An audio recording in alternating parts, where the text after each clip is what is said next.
औज़ुबिल्लाहि मिनश्शैतानिर्रजीम बिस्मिल्लाहिर्रहमानिर्रहीम अस्सलामु अलैकुम वरहमतुल्लाहि वबरकातुहू। नाज़रीन किराम, आज मैं आपके सामने एक ऐसे दाई और एक ऐसे मुबल्लिग़ की दास्तान पेश करने जा रहा हूँ जो कि पहले एक ईसाई मज़हब का पैरोकार था और उसके बाद उसने जो है वो इस्लाम कबूल किया।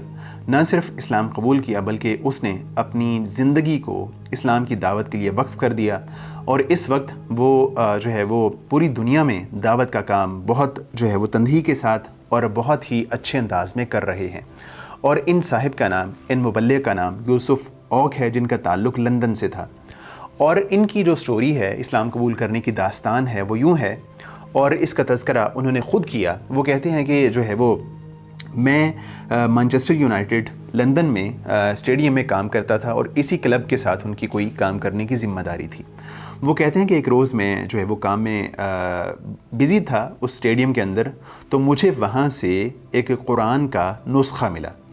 ये जो नुस्ख़ा था ज़रा जो है वो उस पर डस्ट पड़ी हुई थी, साफ़ नहीं था, तो मैंने उसको पकड़ा, उसको साफ़ किया और उसको लेकर अपने घर चला गया। और उसके बाद क्या हुआ कि मैंने उसको घर में रख दिया।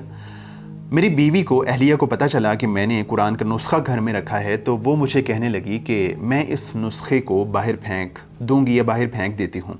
तो वो कहते हैं कि मैंने उनसे कहा कि अगर आप इस नुस्खे को बाहर फेंकेंगी तो उससे पहले मैं आपको बाहर फेंक दूंगा। तो अहलिया बड़ी हैरान हुई कि जो है वो ये मुसलमान भी नहीं है तो इसके बावजूद ये बात कर रहा है। तो उसने कहा कि आप मुसलमान नहीं हो, इसके बावजूद आप कुरान के बारे में ये बात कह रहे हो कि आप जो है वो इसके बदले में मुझे फेंक दोगे। तो यूसुफ़ ओक कहने लगे कि तुमने इसके बारे में कुछ पढ़ा नहीं है और पढ़े बगैर तुम कह रही हो कि मैं इसको बाहर फेंक दूँगी। तो यूसुफ़ ओक कहते हैं कि मैं अभी मुसलमान तब नहीं हुआ था। उसके बाद वो कहते हैं कि मैं नौजवान था और छुट्टियां गुजारने के लिए स्पेन के एक जो है वो सियाहती मकाम पे गया। ये वो सियाहती मकाम है जो कि जो नौजवान लोग हैं, जो हल्ला गुल्ला और जो है वो इंजॉय करना चाहते हैं, उनके लिए वो एक बहुत ही अहम हैसियत रखता है। तो वो कहते हैं कि मैं जब वहाँ गया अपने दोस्तों के साथ, तो रात को हमारा प्लान बना कि हमने जो है वो एक क्लब में जाना है। तो वो कहते हैं जब मैं क्लब गया अपने दोस्तों के साथ, तो वो जो क्लब था, जब हम उसमें जाने लगे तो मैंने देखा कि उसकी क्लब की जो बिल्डिंग है, उसकी जो शेप है, वो मस्जिद की तरह की बनी हुई है। बाहर उसके सुनहरी जो है वो मीनार भी थे और सुनहरी कलर का गुंबद भी था। तो उसके बाद मैंने अपने दोस्तों से कहा कि मैंने क्लब में नहीं जाना। तो मेरे दोस्तों ने जो है वो इंसिस्ट किया, इसरार किया कि आपको हमारे साथ जाना चाहिए। तो मैं उनको रिफ्यूज़ करके जो है वो वापस आ गया। तो उसके बाद वो कहते हैं कि अभी तक भी मैं मुसलमान नहीं हुआ था और जो है वो ये एक इस्लाम की तरफ या जो फितरत है उसकी तरफ जाने की मेरी एक ख्वाहिश या पहला कदम था। और उसके बाद उन्होंने जो है वो कुछ उनके जहन में सवालात थे। वो कहते हैं कि मैंने वो सवालात जो है वो एक जानने वाले से किए जो कि इस्लाम के बारे में अच्छा नॉलेज रखते थे और उन्होंने मेरे तमाम सवालात के बहुत ही ज़बरदस्त जवाबात दिए। तो उसके बाद यूसुफ़ ओक ने अपने घर के करीब जो मस्जिद थी वहाँ गए और वहाँ जाके उन्होंने इस्लाम कबूल कर लिया और उसके बाद जो है वो इस्लाम के साथ जो है वो यूँ जुड़े कि आज वो पूरी दुनिया में इस्लाम का जो पैगाम है उसको फैलाने में अपना किरदार अदा कर रहे हैं।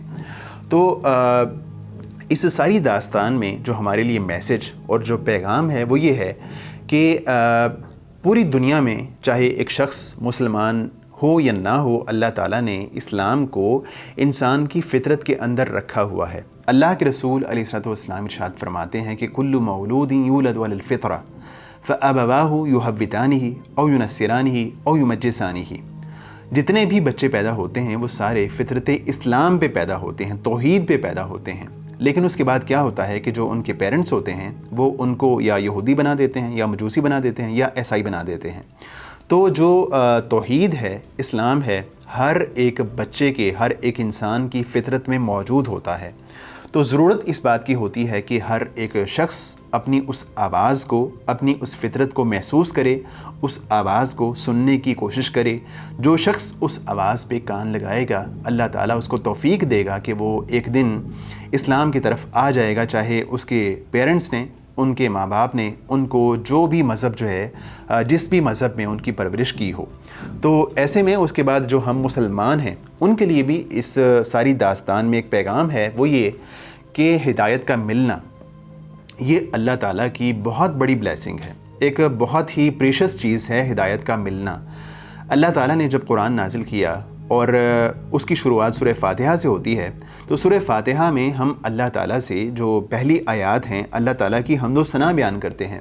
اس کے بعد ہم اللہ تعالیٰ سے جو سب سے پہلی چیز مانگتے ہیں، اپنے لیے سب سے پہلی چیز کا جس چیز کا سوال کرتے ہیں اللہ تعالیٰ سے، وہ ہدایت ہے۔ ہم کہتے ہیں اہدنا الصراط المستقیم، اے اللہ مجھے سیدھے رستے پہ چلا، مجھے ہدایت دے۔ تو ہدایت کا ملنا یہ بہت بڑی بلیسنگ ہے اللہ تعالیٰ کی طرف سے، اور اس بلیسنگ کا ہم سب کو احساس ہونا چاہیے۔ نہ صرف احساس ہونا چاہیے بلکہ اس کے بعد ہمیں اللہ تعالیٰ سے دعا کرتے رہنا چاہیے کہ اے اللہ اگر آپ نے مجھے ہدایت دی ہے، اسلام کی توفیق دی ہے، تو اس اسلام کو میرے دل میں راسخ کر دے، مجھے جو ہے وہ ہدایت دینے کے بعد اسی رستے پہ چلا۔ اللہ کے رسول علیہ الصلوۃ والسلام نے اس بارے میں دعائیں بھی سکھائی ہیں۔ حضرت علی رضی اللہ تعالیٰ عنہ سے اللہ کے رسول نے ارشاد فرمایا کہ علی تم اللہ تعالیٰ سے دعا کرو کہ اللہم اہدنی وسددنی، اے اللہ مجھے ہدایت دے اور مجھے سیدھا رکھ۔ اور اللہ کے رسول نے ساتھ فرمایا کہ علی جب تم یہ الفاظ کہو اللہم اہدنی، تو تم اپنے ذہن میں کسی سیدھی روڈ کو، کسی سیدھے رستے کو لے کے آؤ، اور جب تم کہو وسددنی تو اس وقت تیر کو، اور جس طرح تیر سیدھا ہوتا ہے اس کو اپنے مائنڈ میں لے کے آؤ۔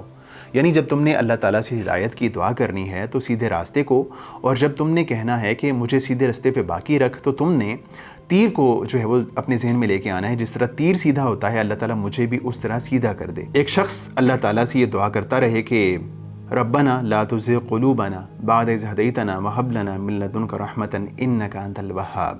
تو ایک شخص کو ہدایت پہ باقی رہنے کی اللہ تعالیٰ سے دعا بھی کرتے رہنا چاہیے، کوشش بھی کرتے رہنا چاہیے کہ یہ اسلام اللہ تعالیٰ کی ایک بہت بڑی نعمت ہے جس کی ہمیں قدر کرنی چاہیے، جس کا ہمیں احساس ہونا چاہیے۔